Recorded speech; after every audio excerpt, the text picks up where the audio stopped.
pressure ulcers. So these happen, unfortunately, a lot more commonly than they should, mainly from non-ambulatory patients not getting turned enough.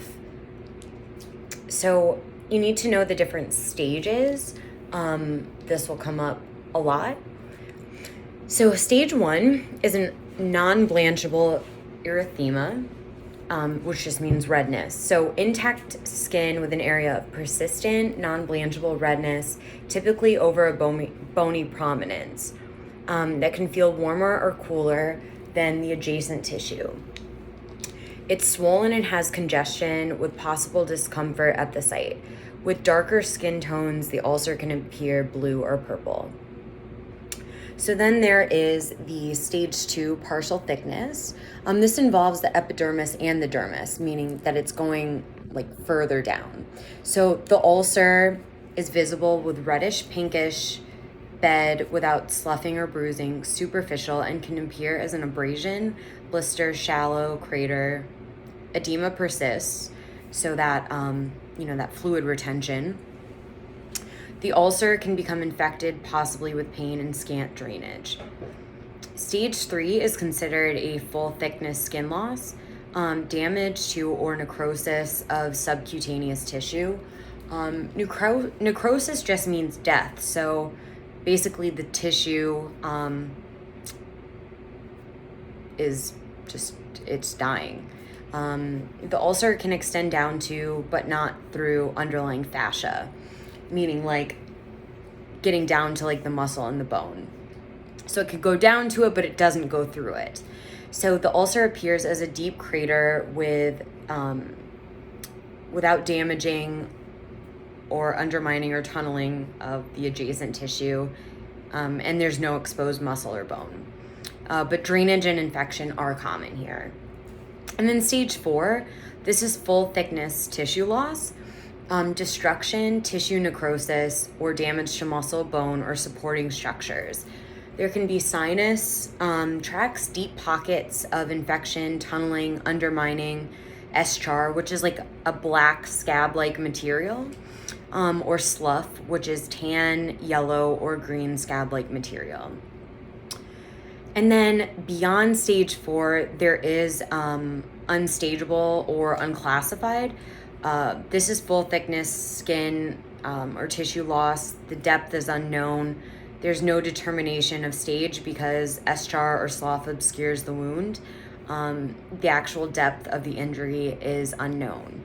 So looking at like the severity of these, the stages of pressure wounds, it really highlights the importance, like when you're in the hospital, for documenting, anytime you see something on a patient's skin, these pressure wounds, they should already be documented in the patient's chart. But, for something to get unstageable, it could be that the patient was bedbound at home and then transferred into the hospital, but it could also be from just not looking closely enough. So it's definitely important to document, like on the size, the shape, if you notice anything that changes too about the wound from day to day. All right, so fluid imbalances. So fluid volume deficit includes the following. There's isotonic, which is the loss of water and electrolytes from the extracellular fluid. Isotonic fluid volume deficiency is often referred to as hypovolemia because intravascular fluid is also lost. Dehydration is the loss of water from the body without the loss of electrolytes. So this hemoconcentration results in increases in hematocrit, serum electrolytes, and urine-specific gravity.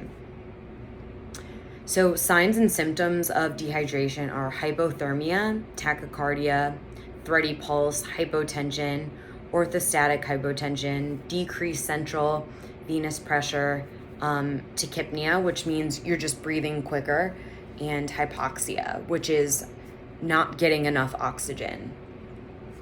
So Assessment of the skin turgor in the older adult may not provide reliable findings due to a natural loss of skin elasticity.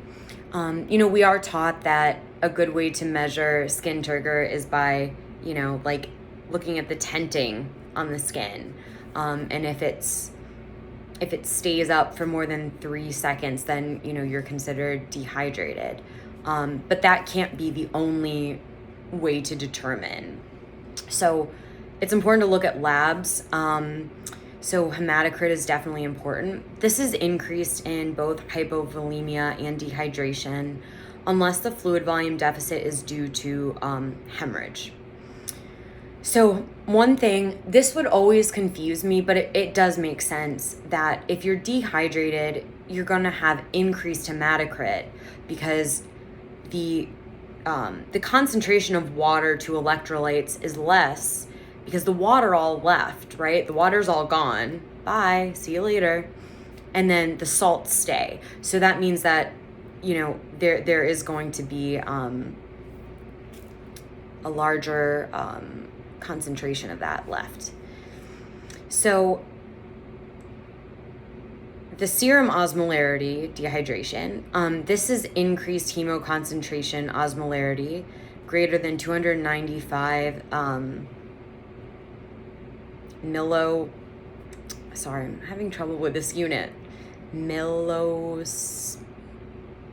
Okay, we're gonna skip over that, but it's per kilogram. Increased protein, BUN, electrolytes, glucose. Also, pro tip, it's not BUN, it is BUN, which stands for blood urea nitrogen. So urine-specific gravity, dehydration is increased concentration, which is a urine-specific gravity greater than 1.030. And then serum sodium is dehydration, increased hemoconcentration, which is greater than 145 mil equivalents per liter. So fluid volume excesses, they include the following. This is the isotonic retention of water and sodium in high proportions. So this is often referred to as hypervolemia because of the resulting increased blood volume. Overhydration or hyperosmolar fluid imbalance is the retention of more water than electrolytes. This hemodilution results in increases in hematocrit, serum electrolytes, and protein. Severe fluid volume excesses can lead to pulmonary edema, which is fatal. So labs, hematocrit with hypervolemia, it's gonna, all of these are really gonna be the opposite. So there's so much memorization in nursing school.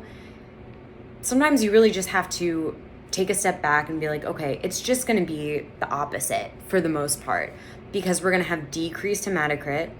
The serum osmolarity is gonna be less than 280 milliosmolarities per kilogram. Yikes, I'm having trouble with that unit. But it doesn't come up a whole lot, obviously. Serum sodium, hypervolemia. The sodium is within the expected reference range. And the reference range is 135 to 145 milliequivalents per liter. Electrolytes, BUN and creatinine. Overhydration, hypervolemia, you're going to have decreased hydration, BUN and creatinine. Basically, all of the fluid is diluting the electrolytes that you have. So arterial blood gases. And let me say that the ABGs are generally not performed unless it's an emergency because it's very painful for the patient. But respiratory alkalosis is a decreased partial CO2, less than 35 millimeters of mercury. Increased pH, which is greater than 7.45. And urine-specific gravity is less than 1.010. And this is if it's not related to SIADH, which is the syndrome of inappropriate. Oh my goodness, I totally forgot.